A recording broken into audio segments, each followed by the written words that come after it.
Tuhan, kita masih boleh beribadah di Minggu Palem ini. Kita akan mendengarkan firman Tuhan. Sebelumnya saya undang kita berdoa. Bapa, kami bersyukur Tuhan karena kasih kemurahan-Mu selalu menyertai kami. Terima kasih Bapa, saat ini kami masih boleh mendengarkan suara-Mu. Dan Tuhan, kami sudah membuka hati kami, menyiapkan diri dan hidup kami Bapa untuk mendengarkan suara-Mu berbicara ya Allah. Dalam nama Yesus kami berdoa. Amin. Puji Tuhan. Kembali saya dipercaya untuk membagikan firman Tuhan pagi hari ini. Kita buka kitab kita, kalau ada yang bawa, kalau tidak ada handphonenya boleh, atau kita baca bersama.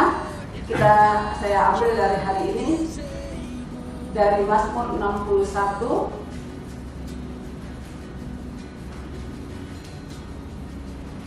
Ya, ayat yang pertama sampai yang terakhir. Untuk pemimpin biduan dengan permainan kecapi. Dari Daud, dengarkanlah kiranya seruanku ya Allah, perhatikanlah doaku. Dari ujung bumi aku berseru kepadamu, karena hatiku lemah lesu. Tuntunlah aku ke gunung batu yang terlalu tinggi bagiku. Sungguh engkau telah menjadi tempat perlindunganku, menara yang kuat terhadap musuh. Biarlah aku menumpang di dalam kemah-Mu untuk selama-lamanya. Biarlah aku berlindung dalam naungan sayap-Mu. Sungguh Engkau ya Allah telah mendengarkan nazarku, telah memenuhi permintaan orang-orang yang takut akan nama-Mu. Tambahilah umur raja, tahun-tahun hidupnya kiranya sampai turun-temurun. Kiranya ia bersemayam di hadapan Allah selama-lamanya. Kitakanlah kasih setia dan kebenaran menjaga dia. Maka aku hendak memasmurkan nama-Mu untuk selamanya. Sedang aku membayar nazarku hari demi hari. Demikian firman Tuhan. Puji Tuhan, hari ini saya ambil tema, karena tema kita ini minggu terakhir masih tetap ya dengan judul tetap setia dan berbuah.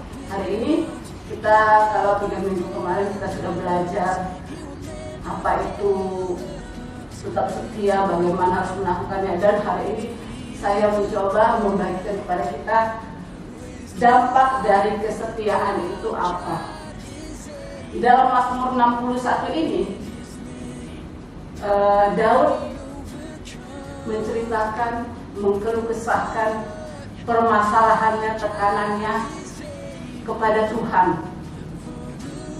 Di dalam tekanan-tekanan hidup ini, di saat ini, bukan hanya musuh-musuh dari dari luar yang menjadi musuhnya, yang menjadi lawannya, tapi anak kandungnya sendiri pun menjadi lawannya. Di Mazmur ini menceritakan bagaimana dia harus pergi mengungsi, lari dari istananya karena anaknya Absalom hendak membunuhnya. Nah, sebenarnya kalau kita lihat, bisa saja Daud ini melawan, status dia masih raja, dia masih memiliki prajurit yang setia. Kalau ada yang memboikot atau ada yang sudah mengkhianati, tapi pasti tetap ada yang setia kan. Tapi dia tidak mau melawan anaknya sendiri, dia tidak mau membunuh, melukai, apalagi membunuh anaknya. Kalau kita ikuti ceritanya, makanya dia marah ketika, kalau cerita dilanjutkan, dia sangat sedih ketika anaknya itu dibunuh, padahal dia tidak mau gitu ya. Jadi di sini dia berdoa kepada Tuhan di dalam kesesakan hidupnya itu, sampai dia bergaya bahasa metafora. Kalau saya bilang di ayat 3 itu, dari ujung bumi. Secara pribadi saya nggak percaya itu ada ujung bumi, karena bumi kita ini bulat gitu. Kalau persegi mungkin ada titik dari situ hulu ke hilir gitu ya. Kalau bumi bulat itu bagaimana ya cara bumi? Saya berpikir keras tuh, nggak ada lah kalau begitu, itu pendapat saya gitu ya. Nah, dia memakai kata itu, dari ujung bumi aku berseru kepadamu karena hatiku lemah lesu. Tuntunlah aku ke gunung batu yang terlalu tinggi bagiku. Gunung batunya itu adalah Allah. Jadi kalau dia melakukan dengan kekuatannya sendiri, dia tidak akan bisa. Makanya dia minta, Tuhan tolong aku Tuhan, pimpin aku untuk bisa menyelesaikan ini. Di dalam permasalahannya dia selalu mengatakan itu. Dan ketika masalah-masalah, karena Mazmur kalau kita baca ya, kitab Mazmur kalau kita baca selalu awalnya itu dia keluh kesah, ceritanya tentang masalah hidupnya ya, tengah atau akhir, jadi baru dia berasa lega, terbebas gitu ya. Dan ini juga seperti itu gitu. Yang menariknya itu di ayat 7 ya, tambahilah umur raja. Yang dia berdoa minta itu, dia minta umur panjang supaya dia bisa melihat keturunannya. Itulah alasan dia kenapa dia tidak mau tadi melukai anaknya juga salah satunya, karena dia ingin melihat keturunannya. Dia ingin melihat anak cucunya itu hidup bagaimana gitu. Dia ingin seperti itu. Dan kiranya ia bersemayam di hadapan Allah selama-lamanya. Dia minta kepada Tuhan supaya dirinya itu bisa terus ada di hadapan Tuhan. Yang sangat menarik di ayat berikutnya, titahkanlah kasih setia dan kebenaran menjaga dia. Daud tidak meminta dalam doanya itu kekayaan. Baru ketika membuat cerita ini saya berpikir, ya pantaslah Salomo berdoa tidak minta materi, saya pikir dia hanya minta hikmat. Karena buah jatuh tidak jauh dari pohonnya, itu pendapat saya. Di sini baru saya sadar, oh dia hanya minta kasih setia Tuhan dan kebenarannya. Dia minta tuntunan Tuhan, karena Tuhan itu yang setia. Tuhan itu kasih. Kita sudah sepakat kemarin, kasih setia itu adalah kasih. Itu Tuhan itu kasih setia, dan dalam hidup kita harus ada kasih setia. Jadi dia tidak minta itu, dia tidak minta kebenaran, dia minta kasih kekayaan. Dia hanya minta kasih setia dan kebenaran. Kebenaran itu dia minta supaya di dalam kehidupannya dia selalu berjalan dalam kebenaran Tuhan. Dalam permasalahan hidup yang sedemikian ruwetnya, yang mungkin kita bilang, dia tidak pernah meninggalkan Tuhan. Bahkan pernah kita bahas di sini bahwa dalam kesesakannya dia tetap bisa menjadi mentor, mengajak orang-orang benar-benar tetap memuliakan Tuhan. Di sini saya melihat apa sih kesetiaan Daud ini, balasannya atau dampaknya yang diberikan Tuhan kepada dia. Karena dia hanya minta kasih setia dan kebenaran Tuhan. Yang saya dapati adalah bahwa kalau kita setia kepada Tuhan, dampak yang pertama kita dijaga Tuhan. Boleh kita buka di Mazmur 31 ayat 24 posisi. Kuatkanlah dan teguhkanlah hatimu, hai semua orang yang berharap kepada Tuhan. Kasihilah Tuhan Allahmu, semua orang yang dikasihinya. Tuhan menjaga orang-orang yang setiawan. Tuhan menjaga orang-orang yang setiawan, katanya. Jadi, saya pelajari, kita dijaga Tuhan.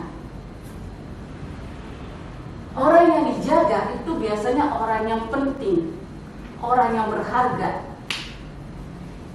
Saya langsung terbayang kemarin tuh bodyguard ya. Wah, bodyguard itu kan menjaga orang-orang yang penting bagi orang yang menghargai dia, mungkin bagi instansi, bagi pemerintahannya. Dan kita lebih dari itu, kita dijaga oleh Allah sendiri. Kalau kita setia, kita dikawal oleh Tuhan sendiri. Seperti Daud di sini, dia dikawal oleh Allah sendiri. Di dalam Yesaya 43 ayat 4 kita mau lihat juga. Yesaya 43 ayat 4. Oleh karena engkau berharga di mataku dan mulia, dan aku ingin mengasihi engkau, maka aku memberikan manusia sebagai gantimu. Kita lihat ayat saja. Oleh karena engkau berharga di mataku dan mulia. Tuhan sudah mengatakan bahwa kita itu berharga di mata Tuhan. mulia. Mari saudaraku, kita belajar untuk terus setia, supaya dampak kesetiaan itu ada buat kita. Kemanapun kita pergi, kita nggak perlu bodyguard yang kelihatan, karena Allah sendiri sudah memimpin kita, memerintahkan malaikat-malaikat yang menjaga kita.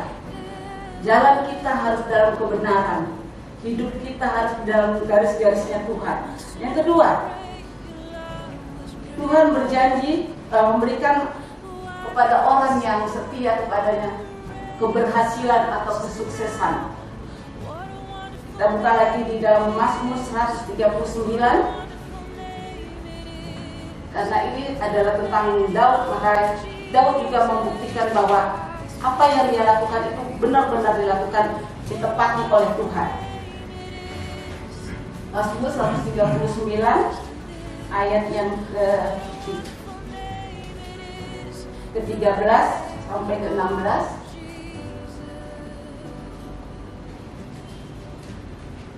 Nah,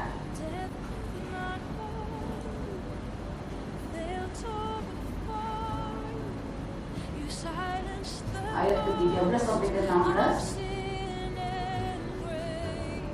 Sorry, bukan itu untuk nanti yang di bawahnya.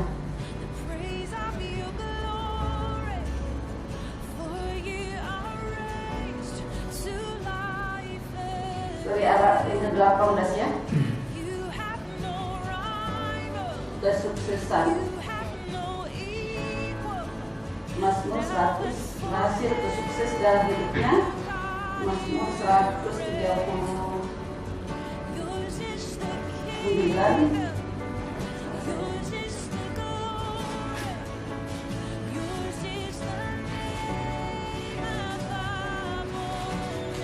Jadi tadi kalau yang 13-16 ini masih berharga di mata Tuhan ya, karena kita sebagai manusia itu Tuhan menciptakan kita itu, membentuk kita. Kalau tadinya Tuhan menciptakan manusia pertama itu dengan melalui memakai tangannya, kemudian untuk selanjutnya Tuhan menenun kita di rahim ibu kita.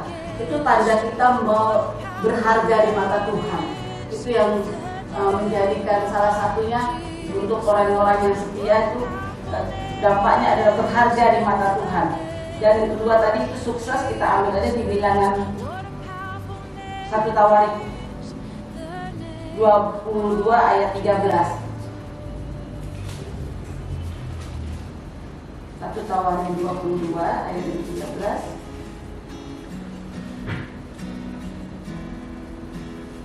Maka engkau akan berhasil jika engkau melakukan dengan setia ketetapan dan hukum-hukum yang diperintahkan Tuhan. Itu janji Tuhan.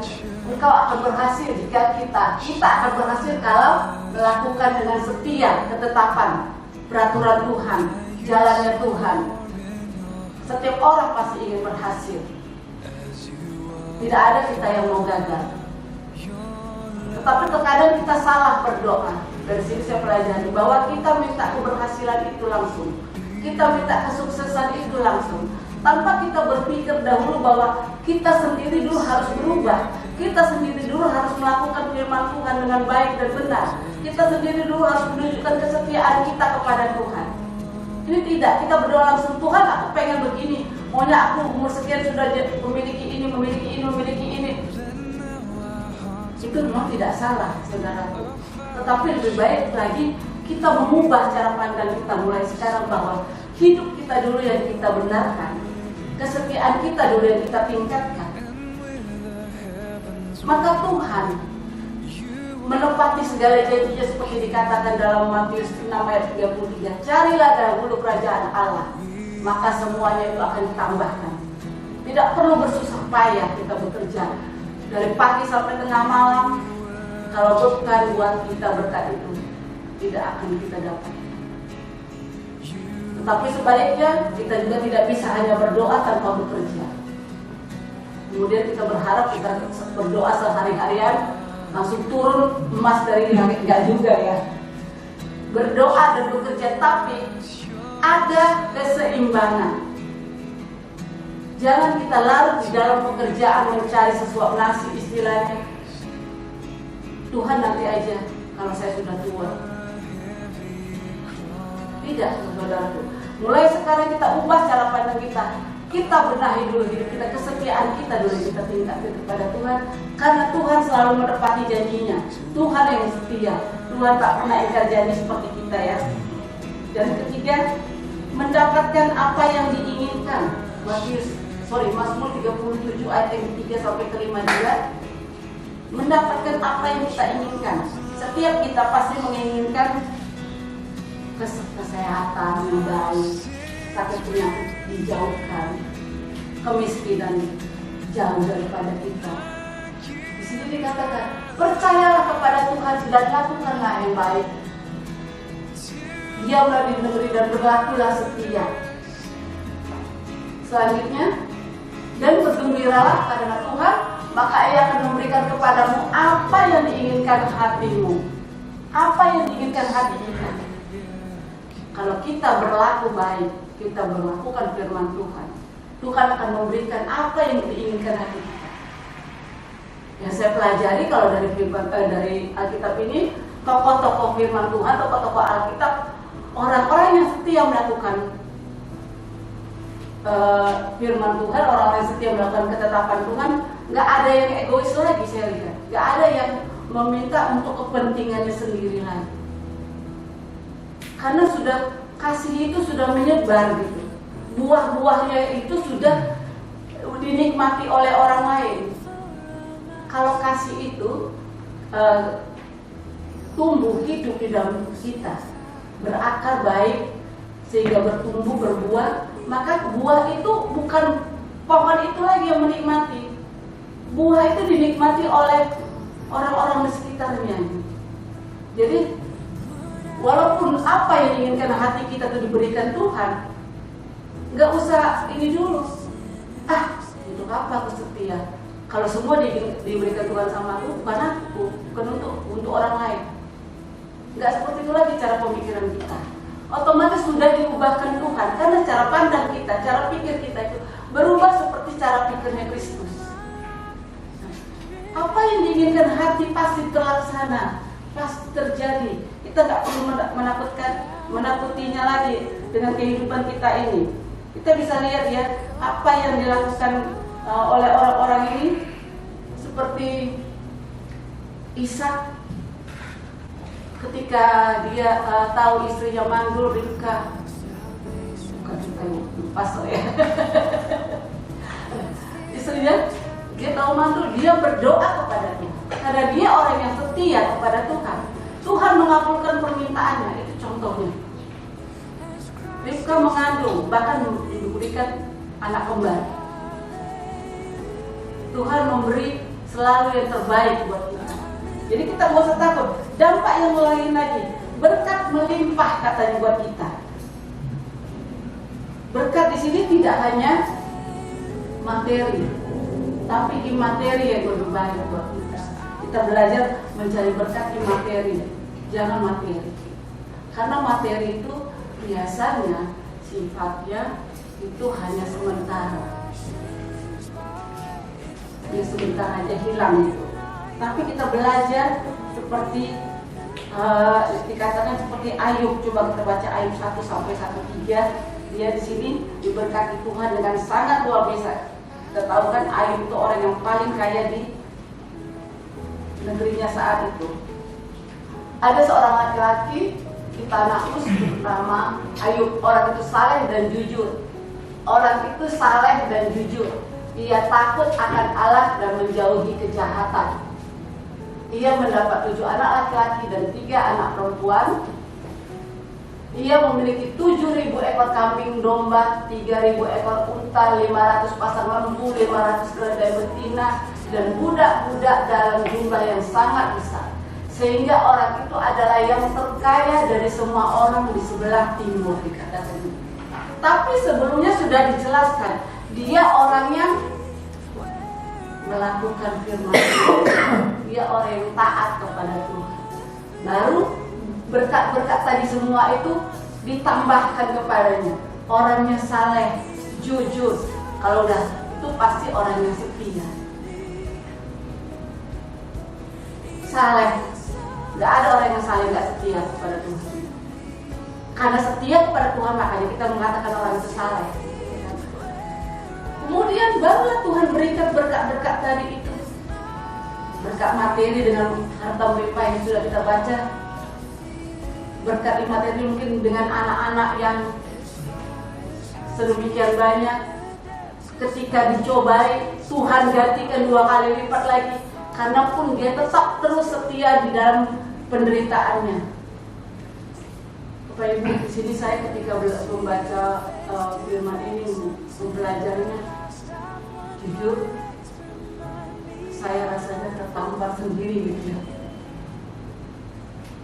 Saya jauh masih bisa dibilang dari setia kepada Tuhan, sehingga harus belajar lagi untuk lebih setia kepada Tuhan.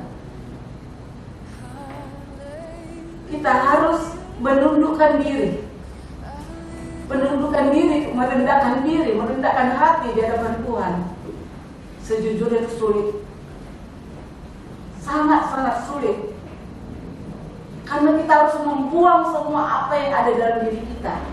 Itu yang dinamakan penyangkalan diri. Kita harus mematikan segala keinginan kita, keegoisan kita. Terlebih lagi kita harus membuang rasa kebenaran dalam diri. Terkhusus ketika kita memiliki masalah, biasanya kita akan selalu membenarkan diri kita dan menyalahkan lawan kita. Itu saya pelajari sangat-sangat sulit. Belajar untuk setia, belajar untuk tetap berada dalam kebenaran Tuhan. Kita mau melihat seperti ini, hidup kita itu harus belajar untuk terus setia kepada Tuhan, supaya apa yang diinginkan hati kita, kesuksesan kita itu, kebaikan, kesehatan, pekerjaan yang baik, rumah tangga yang harmonis, semuanya itu akan diberikan Tuhan. Satu syaratnya cuma tetap setia kepada Tuhan, belajar setia kepada Tuhan.